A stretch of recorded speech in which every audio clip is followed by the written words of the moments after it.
Salut tout le monde, c'est Cynthia, j'espère que vous allez bien. On est lundi, le 4 août, je m'excuse, je suis encore en retard pour ma vidéo. Des fois, il faut savoir saisir les instants de bonheur dans la vie. Et puis hier, j'ai eu une invitation que je ne pouvais pas refuser et ça a fait que j'ai dû décaler ma vidéo. Donc, on est rendu le 4. C'est ma mise à jour de ma 50e semaine post-op de la sleeve gastrectomie. Pour ceux qui ne me connaissent pas ou qui viennent de se joindre à ma chaîne YouTube, au début de mon parcours en décembre 2012, mon plus haut poids enregistré était de 280 livres. Le jour de ma chirurgie, le 23 août 2013, ça fait presque un an, mon poids était de 238. Et aujourd'hui, je suis à 163 livres comme la semaine passée, donc j'ai été descendue jusqu'à 161. Là, je suis toujours à 163 livres, mais c'est ma semaine de madame, donc je suis gonflée comme un volcan, prête à érupter. Alors voilà, trop d'informations, mais voilà, nous les femmes, on est confrontées à cette belle réalité-là à chaque mois de devenir gonflée comme un ballon. Et souvent on pèse une ou deux livres de plus, donc voilà, gonflement oblige, ça n'a pas bougé cette semaine, mais c'est correct. Je suis vraiment plus dans le.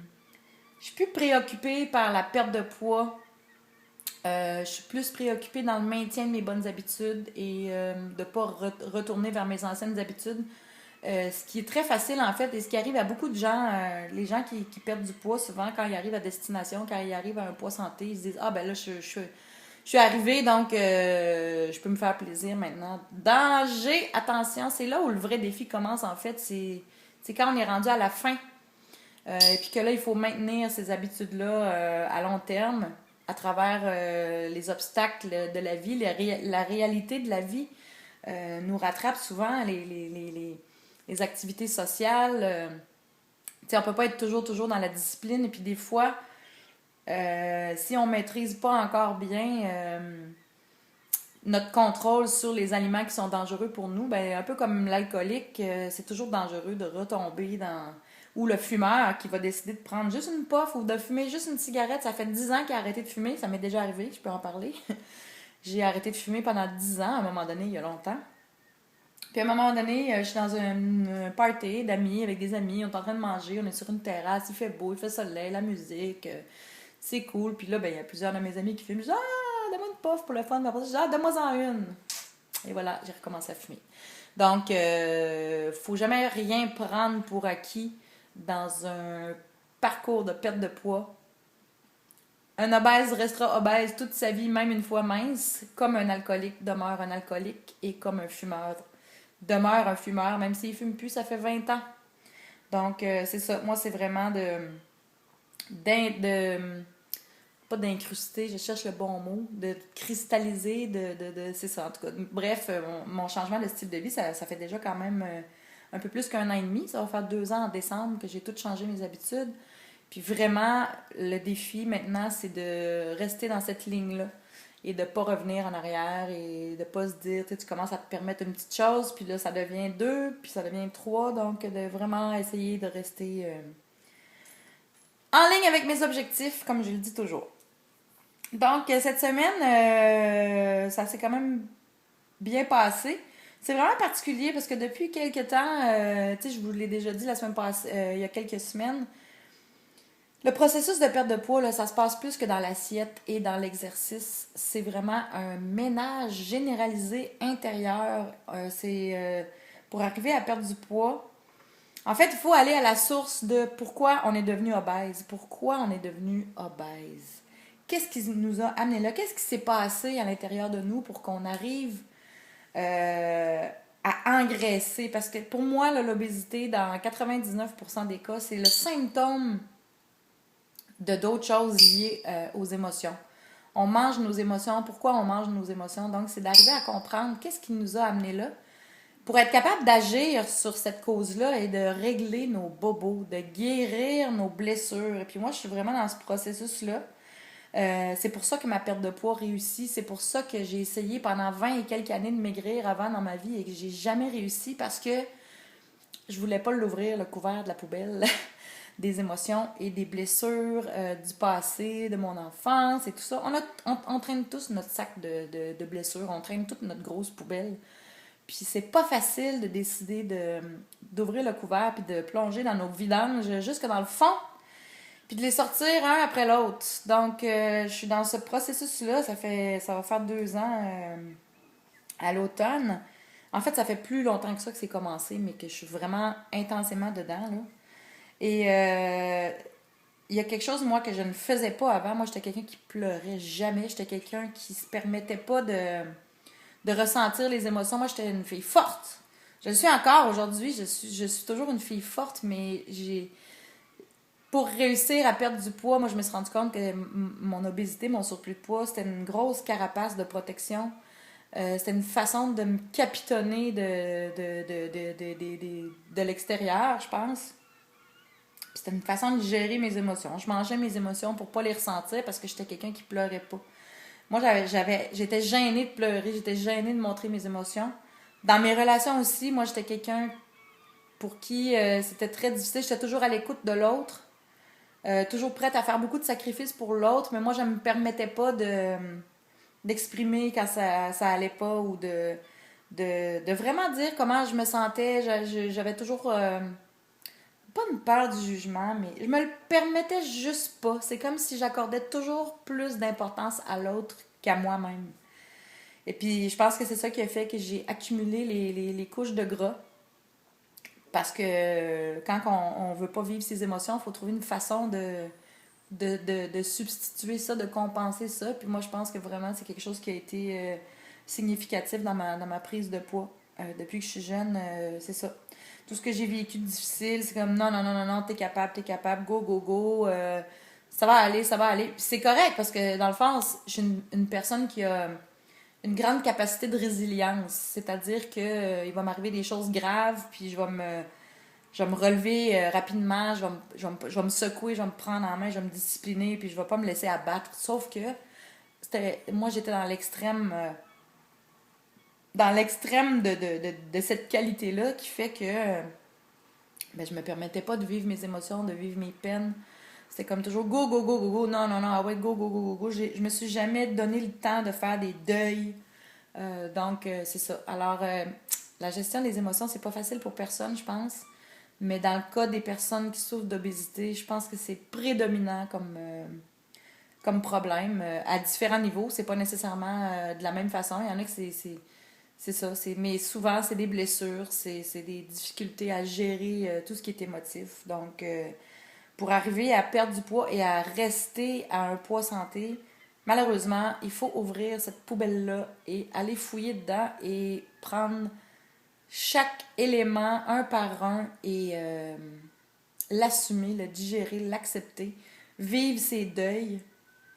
C'est très, très important. Et puis moi, ces temps-ci, on dirait que je suis rendue dans le fond du sac, puis il y a des choses que j'ai endurées dans ma vie. Je ne rentrerai pas dans les détails, là, mais il y a des choses que j'ai endurées pendant des années, que je me suis jamais permis d'exprimer. Puis là, ça sort. Hier, j'étais avec des personnes proches de moi. On était sur le bord d'une rivière, un repas comme ça, tranquille, mais c'est des gens que j'aime beaucoup, à qui j'ai confiance. Puis là, on s'est mis à avoir des sujets justement de discussion par rapport à des sujets émotifs. Puis là, c'est comme j'arrive pour parler de mes choses, puis j'arrête pas de pleurer. C'est comme je l'ai dit l'autre fois, c'est vraiment nouveau dans ma vie. Toujours en train de pleurer. Mais c'est ça, c'est que toutes les choses que j'ai jamais dites, que j'ai jamais exprimées, là, c'est en train de sortir. Là, je suis en train de... Puis c'est difficile à gérer parce que c'est pas dans mon habitude. Moi, je me sens toujours mal à l'aise d'exprimer... pardon, je viens de manger. Je me sens toujours mal à l'aise d'exprimer des trucs moins le fun à exprimer. Je veux pas écœurer les gens avec mes problèmes. Je veux pas me faire juger. Je veux pas déranger. C'est vraiment, je pense que c'est... Tu sais, je veux pas emmerder mes proches avec mes lourdeurs de vécu. Mais là, à un moment donné, tu te dis, ben ok, il faut que si je suis intègre avec moi-même, si je suis honnête avec moi-même, ben quand ça a besoin de sortir, ben il faut que je le laisse sortir. Puis c'est un peu ça qui arrive ces temps-ci, c'est que vraiment,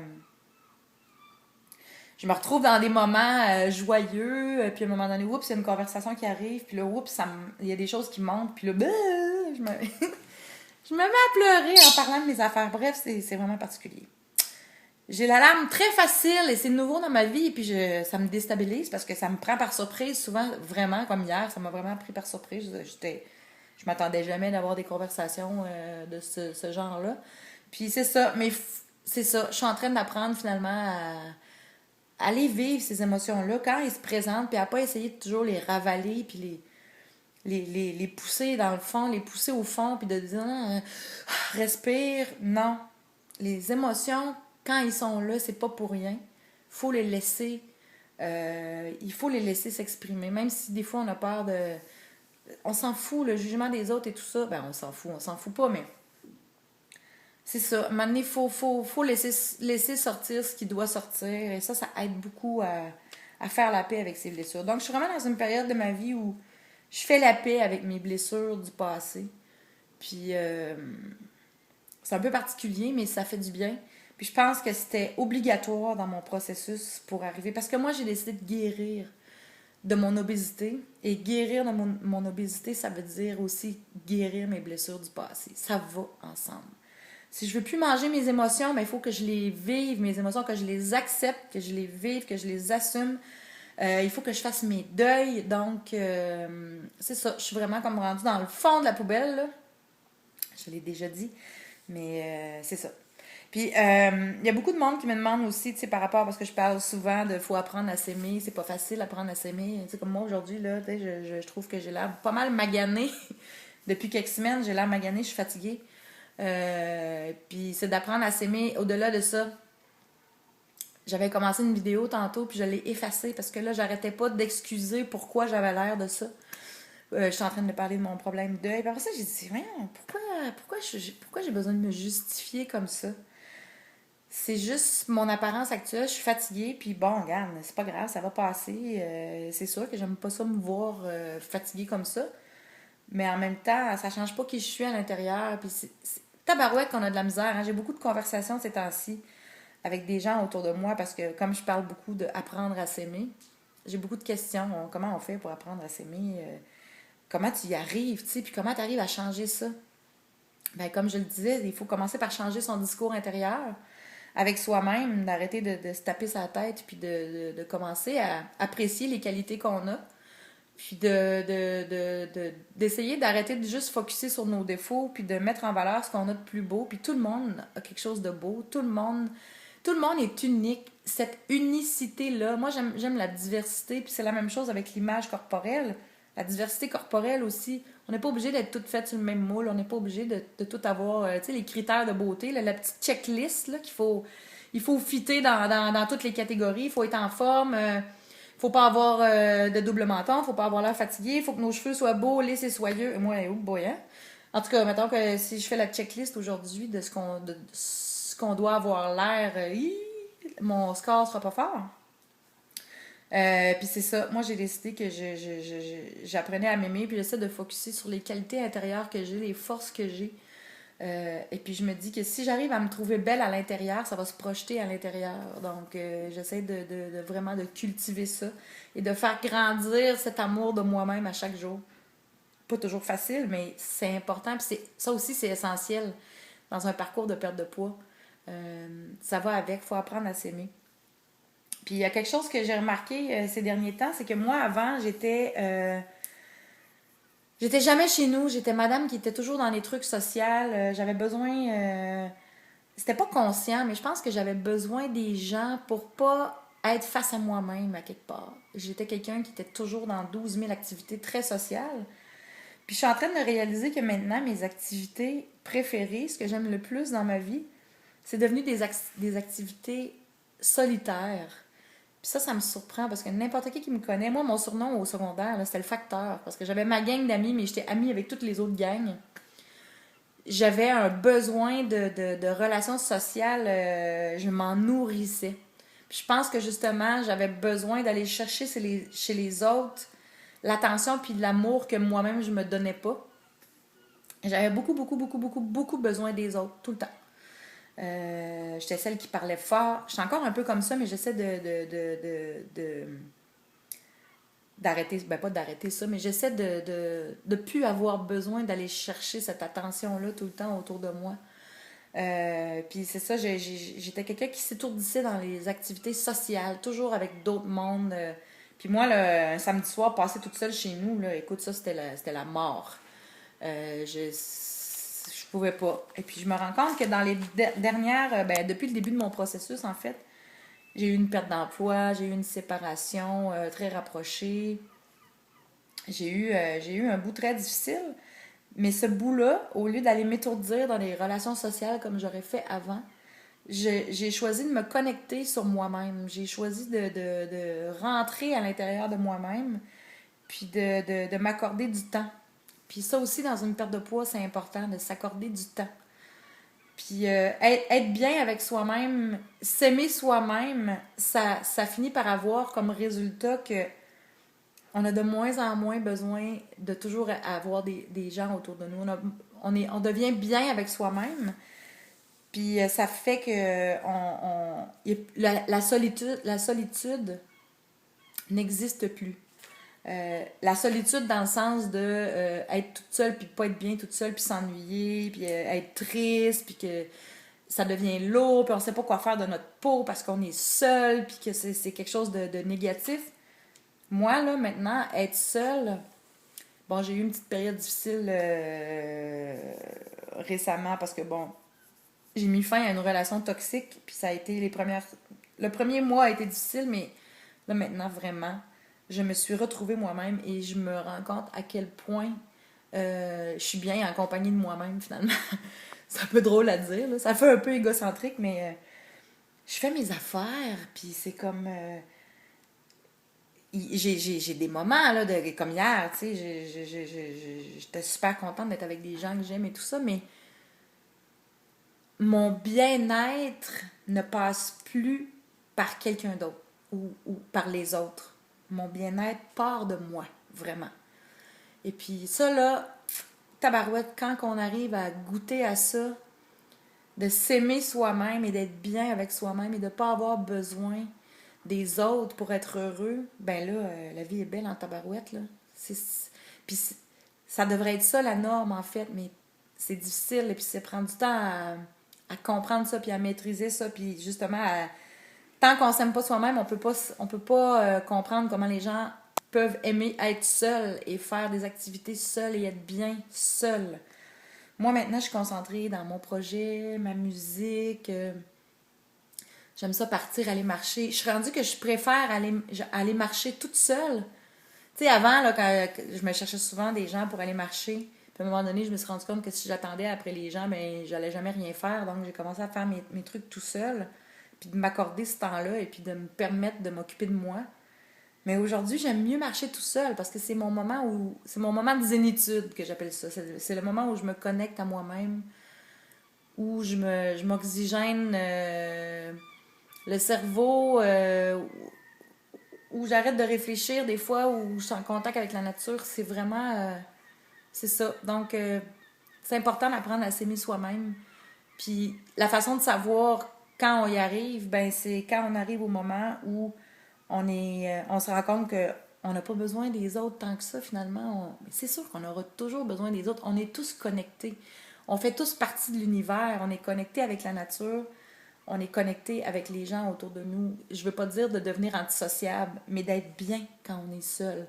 Que d'être seul, ça devient plus quelque chose de désagréable ou comme par exemple les gens qui sont gênés d'aller prendre un café toute seule à une terrasse ou d'aller manger au restaurant tout seul. Mais quand tu t'aimes toi-même, tu te sens pas mal à l'aise d'aller manger tout seul. T'as pas peur du regard des autres de dire hey, la fille elle sort tout seule, c'est une loser ou whatever, je sais pas là, qu'est-ce que les gens peuvent se dire ou de quoi les gens ont peur. Moi j'ai jamais vraiment eu peur de sortir toute seule par contre là.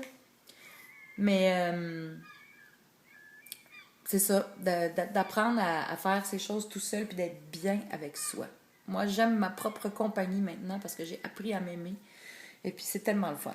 Bref, je vous encourage c'est ça, à cultiver les pensées positives à votre égard et puis d'apprendre à aimer votre compagnie. Parce que si vous aimez pas votre compagnie, si vous-même, vous n'êtes pas capable d'être bien avec vous-même, comment est-ce qu'une autre personne pourrait être bien avec vous? C'est souvent, ça part de ça, tu sais, des fois, les relations amoureuses, c'est pas facile de rencontrer quelqu'un, c'est pas facile. Les relations amoureuses, c'est deux êtres humains, deux complexités, deux personnes uniques qui ont chacun leur background, chacun leurs blessures et chacun leur cheminement et leurs obstacles qu'ils ont eu à traverser dans la vie et la façon qu'ils les ont traversés. Tu mets ces deux personnes-là ensemble, ça peut jamais être simple, les relations, mais si on s'aime pas soi-même, tu sais, moi, j'ai toutes mes relations, ça a toujours fini, malheureusement, pas nécessairement en catastrophe, mais il y a une partie de moi qui s'aimait pas, donc je pouvais pas m'attendre à être respectée puis à être aimée de quelqu'un d'autre si moi-même, je m'aimais pas assez. C'est un non-sens, donc c'est ça. Je pense qu'apprendre à s'aimer, là, c'est vraiment la base du bonheur dans la vie. Donc, je vous encourage à changer vraiment votre façon de penser envers vous-même, puis d'être un petit peu plus bon envers vous-même, gentil envers vous-même. Je le sais, je répète souvent les mêmes choses, mais c'est la base. C'est la base d'une réussite en perte de poids, c'est qu'il faut régler le côté émotif. Donc, je vous encourage à...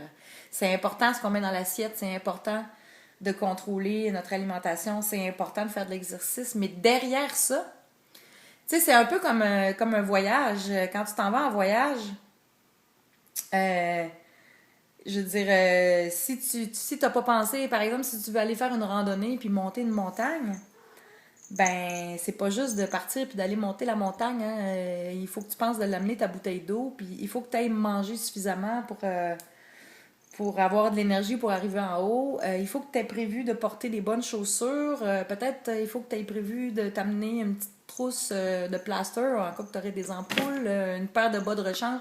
Tu sais, c'est toutes des choses où tu peux pas juste considérer que tu pars du point A au point B, que tu vas monter ta montagne aujourd'hui. Il faut que tu considères aussi l'ensemble de ce que de ce que tu vas avoir besoin pour monter cette montagne-là, puis d'arriver en haut en un morceau.